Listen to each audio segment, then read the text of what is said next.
आज हमारा नया चैप्टर, न्यू चैप्टर, पाठ 15 प्रहेलिका हम पढ़ेंगे। प्रहेलिका का अर्थ होता है पहेलियाँ। आपने बचपन में बहुत सी पहेलियाँ सुलझाई होंगी, सुनी होंगी, एक दूसरे फ्रेंड से पूछी होंगी। तो पहेलियाँ पूछने से और उनको बताने से क्या होता है, हमारा माइंड डेवलप होता है, हमारा मानसिक और बौद्धिक विकास होता है। पहेलियाँ सभी विषय में मिलती हैं, हिंदी में भी, हिंदी भाषा में, अंग्रेजी भाषा में, ये संस्कृत भाषा में भी है।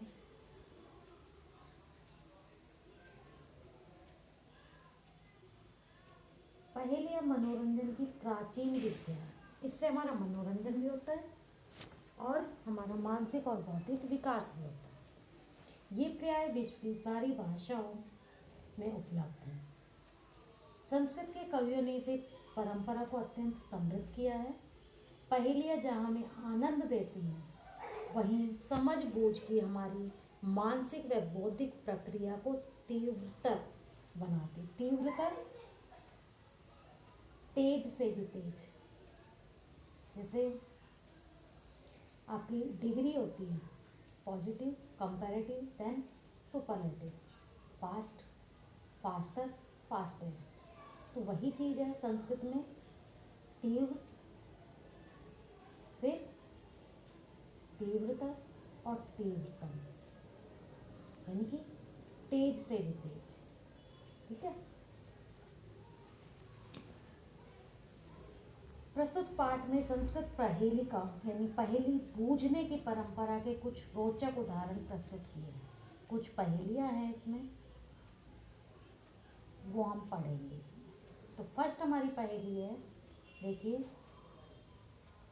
कस्तूरी जायते कस्मात् को अन्ति करिणाम कुलं किम कुर्यात् कातरो युद्धे मृगात् सिंहे पलायते।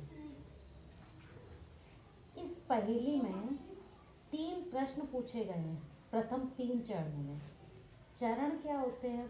चरण का अर्थ वैसे पैर होता है। आप कहोगे कि मैडम यहाँ चरण क्या होता है? चरण, ये जो पंक्तियाँ हैं हमारी, ये चरण कहलाती है। पंक्तियों को क्या कहते हैं? चरण। जो पद्यांश का भाग होता है उसमें चरण बोला जाता है। ठीक है। गद्य में पंक्तियाँ होती हैं, पद में चरण होते हैं। तो ये 3 चरणों में 3 प्रश्न पूछे गए हैं और तीनों प्रश्नों के उत्तर, ये जो चौथा चरण दिया हुआ है, चौथी पंक्ति दी हुई, इसमें तीनों प्रश्नों के उत्तर हैं।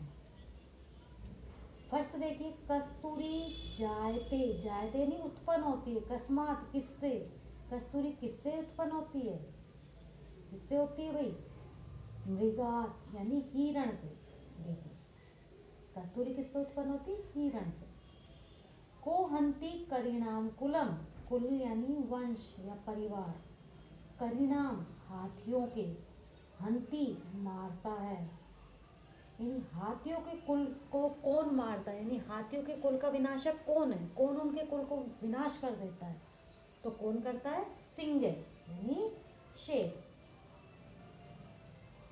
किम क्या, कुर्यात करता है, कातरो, कातर है, कातर कौन होता है? कायर। युद्ध है, युद्ध में कायर युद्ध में क्या करते हैं? क्या करता है कायर युद्ध में? भाग जाता है। सिंपल सी बात है। कायर कौन कहलाता है?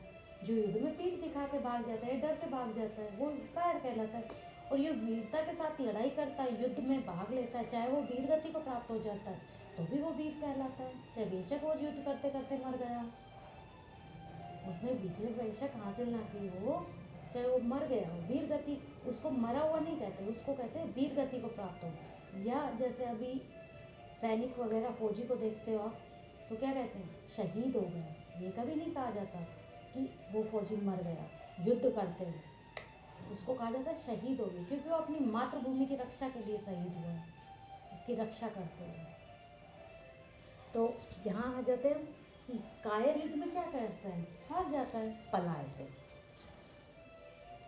तो इस पद्य पहेली में क्या बताया है, देखिए ये इसका प्रसंग, फिर संकेत आपको पता ही है इसको, तो कैसे लिखते हैं कि भाई कौन सी बुक का नाम लिखते हैं, लेसन का नाम लिखते हैं संकेत में, सॉरी प्रसंग में, और संकेत में फर्स्ट वर्ड यानी पहला पद यानी शब्द और अंतिम शब्द लिखते हैं। फिर संदर्भ भी मैंने आपको बताया कि इस पहेली में क्या बताया है, प्रथम 3 चरणों में 3 प्रश्न पूछे हैं, किसके बारे में, कस्तूरी और कायर और हाथियों के वंश के, और उन तीनों प्रश्नों के उत्तर चौथे चरण में दिए गए हैं। और फिर इसका सरलार्थ है जो भी बताया, और उसके बाद भावार्थ कि कस्तूरी हिरण से उत्पन्न होती है, हाथियों के कुल का विनाशक शेर होता है, और नंबर 3 कायर युद्ध में भाग जाते हैं, यानी युद्ध के मैदान को छोड़कर भाग जाते हैं। सेकंड हमारी पहेली है, देखिए, सीमंत नीशु का शांता, राजा को अभूत गुणोत्तम, विद्धवि का संतावंधा, अत्रे वोक्तम न बुध्यते। इसमें भी 4 चरण हैं, लेकिन इसमें 3 चरणों में 3 प्रश्न पूछे हैं, और उन्हीं चरणों में उनके उत्तर हैं। और उत्तर कैसे हैं, जो प्रथम वर्ण है यानी पहला अक्षर और अंतिम वर्ण यानी लास्ट का वर्ण अक्षर, उन दोनों को अगर हम मिला देते तो उसका आंसर मिल जाता है। तो देखिए फर्स्ट चरण में देखते, पहली पंक्ति में पहला वर्ड क्या है, पहला अक्षर क्या है, सी, और लास्ट क्या है, ता, क्या बन जाता है हमारा, सीता। सीमंत नीशु यानी नारियों में, का कौन, शांता शांत है, नारियों में कौन शांत है, नारियों में कौन शांत है, सीता। राजा को अभूत गुणोत्तम है, अब इसमें देखो पहला अक्षर है रा और लास्ट है मा, राम, राम है, राम। तो इसमें देखो राजा को अभूत है, कै धन अभूत है, 2 वर्ड है इसमें, संधि हो रही है यहाँ पे। कै मीन्स कौन, अभूत हुआ, कौन हुआ, गुणोत्तम है, गुण धन उत्तम, गुणों में श्रेष्ठ या श्रेष्ठ गुण वाला, उत्तम गुण वाला, श्रेष्ठ गुण वाला राजा कौन हुआ, यानी श्रेष्ठ गुणों से युक्त राजा कौन है, तो कौन है, राम। विद्धवि का सदा बंधा, विद्धवि, वी इसमें पहला वर्ण है और लास्ट क्या है, धा, तो क्या बना, विद्या। विद्धवि का सदा बंधा यानी विद्वानों के द्वारा कौन पूजनीय है, या विद्वानों के द्वारा सदैव कौन पूजी जाती है, कौन पूजी जाती है, विद्या पूजी जाती है। अत्रे वोक्तम, अत्र धन एव, धन उक्तम, अत्र मीन्स यहाँ, एव ही, उक्तम कहा गया है, न नहीं, बुध्यते पता चल रहा है, यही कहा गया है कि पता नहीं चल रहा है। तीनों के आंसर फर्स्ट और लास्ट वर्ण को अगर तुम मिलाते हो, प्रथम एंड अंतिम वर्ण को अगर आप मिलाते हो तो उसका उत्तर मिल रहा है हमें, लेकिन पहेली जब पूछी जा रही है तो ये कहा जा रहा है कि इसका उत्तर नहीं पता चल रहा है हमें, जबकि उत्तर इसी के अंदर है। तो देखिए इसकी ट्रांसलेशन आप, सेकंड ये आपका संकेत, फिर प्रसंग सेम रहता है, संकेत और प्रसंग एक ही लेसन के हैं। फिर संदर्भ में अभी बताया कि सीताराम और विद्या के विषय में पहेली पूछी गई है, और प्रथम द्वितीय तृतीय चरण के प्रथम और अंतिम वर्ण को, वर्ण होता है अक्षर, तो मिलाने पर पहेली का उत्तर मिलता है। इसके बाद इसकी सरलार्थ और भावार्थ कि नारियों में शांत स्वभाव वाली नारी कौन है, सीता है, राजाओं में श्रेष्ठ गुणों वाला राजा राम है, और विद्वानों के द्वारा सदा के लिए पूजनीय विद्या, या विद्वानों के द्वारा हमेशा विद्या पूजी जाती है। ठीक है, अब हम थर्ड पढ़ते हैं। देखिए, कम संजगान कृष्ण, का शीतल वाहिनी गंगा, केदार पोषण रता, कम बलवंतम न बाधते शीतम। इस श्लोक में यानी इस पहेली में, पहेलिका में कंस, काशी और किसान कंबल के विषय में बताया। और इसमें 4 चरण है और चारों चरणों में जो पहले के वर्ण हैं यानी कि फर्स्ट 2 या 3 वर्ण, ये देखिए ये इनके आंसर है। पहले में देखो कम संजगान, तो क और स कंस बन गया। कम यानी किसको, संजगान मारा, कृष्ण है, कृष्ण है, कृष्ण ने किसे मारा, ये किसको मारा, कृष्ण ने किसको मारा, कंस को। तो इसका आंसर मिल गया हमें कंस। का मीन्स कौन, शीतल वाहिनी, शीतल धारा वाली, शीतल जल वाली, ठंडे पानी वाली। गंगा, गंगा यानी कि शीतल धारा वाली गंगा कहाँ बहती है, कहाँ बहती है, का और शी। देखो फर्स्ट वर्ण है का और फिर है शी, काशी। तो शीतल वाहिनी वाली गंगा कहाँ बहती है, काशी में। केदार पोषणरता, पोषणरता, दार पोषणरता यानी पत्नी के पोषण में संलग्न। पत्नी है किसको कहा जाता है, कृष्ण, जो किसान होता है उसकी पत्नी खेत को कहा जाता है एक तरह से, ठीक है। यानी कि खेत के पोषण में कौन संलग्न रहता है, क्योंकि वो जितना अपने खेत से प्यार करता है उसकी पूरे दिन सेवा में लगा रहता है, उसमें पानी डालना, खेती करना, फसल काटना, फिर उसको मतलब पूरा टाइम उसका उसी में जाता है, उसी पर ध्यान रहता है उसका। तो इसमें पत्नी शब्द किसके लिए आया, खेत के लिए आया है कि खेत के पोषण में कौन लगा रहता है। तो इसमें फर्स्ट वर्ड है आपका केदार। केदार का अर्थ क्या होता है, किसान।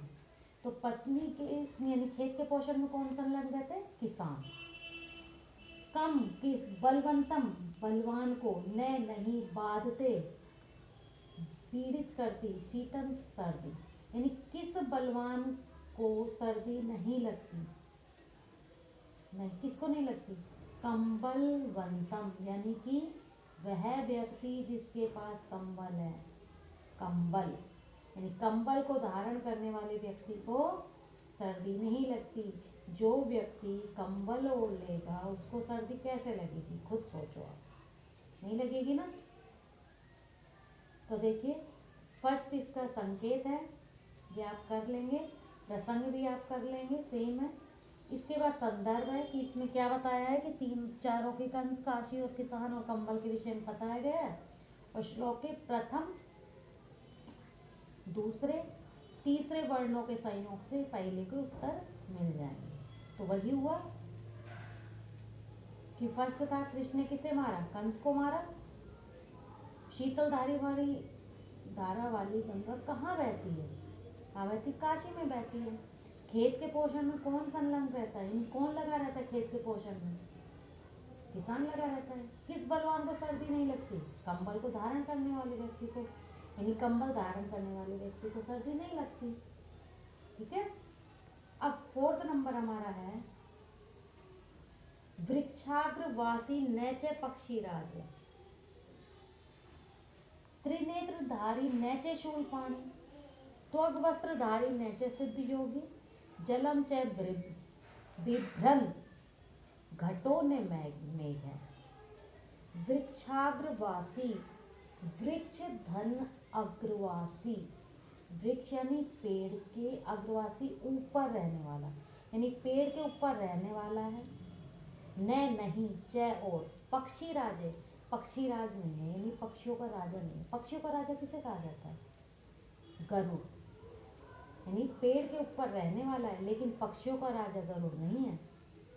कभी तुम सोचो पेड़ पर रहता है तो पक्षियों का राजा गरुड़ होगा, नहीं। त्रिनेत्रधारी, 3 नेत्र धारण करने वाले, 3 नेत्रों वाला है। नैचे नहीं है। शूलपाणी, शूलपाणी किसको कहते हैं, जिसके हाथ में त्रिशूल है, ये बहुब्रीहि समास है एक तरह से, शूलपाणी। जिसके हाथ में त्रिशूल है, किसके हाथ में त्रिशूल है? शंकर। शूल पाणी का अर्थ क्या होता है? शंकर, यानी जिसके हाथ में त्रिशूल है उसको क्या कहते हैं? शंकर। 3 नेत्र धारण करने वाला है, लेकिन शंकर नहीं है, क्योंकि शंकर भगवान के ही 3 नेत्र होते हैं, बाकी किसी के नहीं है ना। त्वग वस्त्र धारी नैचे सिद्ध योगी। त्वग वस्त्र, त्वग होता है छाल, पेड़ों की छाल, यानी छाल रूपी वस्त्र धारण करता है, लेकिन सिद्ध योगीराज नहीं है। यानी छाल रूपी वस्त्र है, लेकिन कभी सोचो सिद्ध कोई महात्मा महापुरुष हो, ऐसा कुछ नहीं है, कोई सिद्ध योगीराज नहीं है। जलम च बिभ्रन्न, बिभ्रन्न का अर्थ होता है धारण करता हुआ, और जल धारण करता हुआ। घटों ने मेघ है, घटे यानी घड़ा, मेघ बादल। जल धारण करता हुआ भी न तो बादल है और ना घड़ा है, यानी उसके अंदर जल भरा हुआ है, लेकिन ना तो वो घड़ा है ना वो बादल है। तो अब बताओ वो कौन है ऐसा? ये है नारियल। देखिए, नारियल पेड़ के ऊपर रहता है। फर्स्ट लाइन है वृक्षाग्रवासी, यानी पेड़ पर रहता है नारियल। नंबर 2, त्रिनेत्रधारी। जब आप उसको छीलते हो तो उसके अंदर आप ध्यान से देखो, उसमें 3 आँख टाइप में बनी होती है, 3 छेद करते हैं उसमें से पानी निकालने के लिए, ठीक है। त्वग वस्त्रधारी यानी छाल रूपी वस्त्र, नारियल के ऊपर छाल लिपटी होती है जिसको हम छीलते हैं। जलम च विवन, यानी कि उसके अंदर जल भरा होता है, जबकि ना कि वो कोई घड़ा है ना कोई बादल है, ठीक है। तो ये किसके विषय में थी पहेली? नारियल के विषय में। तो इसका देखिए 4th श्लोक का हिंदी ट्रांसलेशन, संकेत, प्रसंग, फिर इस श्लोक में नारियल के विषय में पहेली पूछी गई। इसके बाद ये इसका सरलार्थ कि पेड़ के ऊपर रहने वाला है, लेकिन पक्षियों का राजा गरुड़ नहीं है। 3 नेत्र वाला है, लेकिन त्रिशूल को धारण करने वाला शिव नहीं है।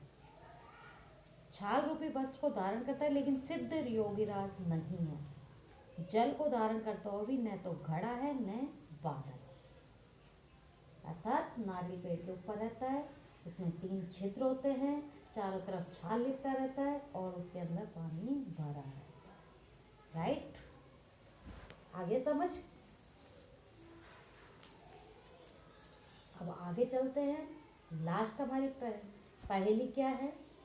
देखिए, भोजनांते च किम पेयम, जयंत जयंते कस्य वे पुत्र, कथम विष्णु पदम प्रोक्तम, तक्रम शक्र से दुर्लभम। इसमें भी पहले 3 जो क्वेश्चन पूछे गए हैं, 3 चरण में 3 जो प्रश्न पूछे गए हैं, उनका जो उत्तर है वो लास्ट वाली लाइन में, लास्ट यानी चौथे चरण में। तो फर्स्ट है भोजनांते, भोजन के अंत में, भोजन धन अंते, च और किम क्या, पेयम पीना चाहिए, यानी भोजन के अंत में क्या पीना चाहिए। जयंत कस्य वह सुतय, सुतय होता है पुत्र, कस्य किसका, जयंत जयंत, जयंत किसका पुत्र था? वैसे आपको पता है जयंत किसका पुत्र है?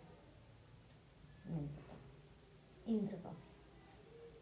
और भोजन के अंत में क्या पीना चाहिए हमें? छाछ पीनी चाहिए, पानी तो कभी नहीं पीना चाहिए, बताया भी गया है कि तुरंत खाना खाते ही पानी कभी नहीं पीना चाहिए। कथम विष्णु पदम प्रोक्तम, कथम कैसा, विष्णु पदम, विष्णु पदम होता है स्वर्ग या मोक्ष। प्रोक्तम, प्रोक्तम यानी प्रधन उक्तम, प्रधन उक्तम 2 वर्ड है। प्रोक्तम कहा गया है, यानी मोक्ष को कैसा कहा गया है। मोक्ष इजीली मिलती है, स्वर्ग मिलता है जल्दी से, मोक्ष यानी स्वर्ग नहीं। तो कैसा कह रहे, देखो भोजन के अंत में क्या पीना चाहिए? तक्रम, तक्रम यानी छाछ। जयंत कस्य सुतः, जयंत किसका पुत्र था? शक्र से यानी इंद्र का, इंद्र से या शक्र से एक ही बात। कथम विष्णु पदम प्रोक्तम, यानी मोक्ष को कैसा कहा गया है? दुर्लभम, यानी दुर्लभ कहा गया है, बहुत कठिनाई से मोक्ष मिलती है ना। तो इसका ये हमारा हिंदी ट्रांसलेशन है। देखिए, संकेत, प्रश्न फिर संदर्भ, कि इसमें भी आप यही कहोगे कि 3 पहेलियाँ पूछी गई हैं शुरू के 3 लाइन वो चरणों में, और चौथे चरण में उनके उत्तर दिए गए हैं। फिर सरलार्थ इसका कि भोजन के अंत में क्या पीना चाहिए, जयंत किसका पुत्र था, स्वर्ग या मोक्ष कैसा कहा गया, और इसके बाद इसका भावार्थ कि वो भोजन के अंत में छाछ पीना चाहिए, जयंत इंद्र का पुत्र था, और स्वर्ग या मोक्ष दुर्लभ कहा गया। तो ये हमारी 5 पहेलियां थी।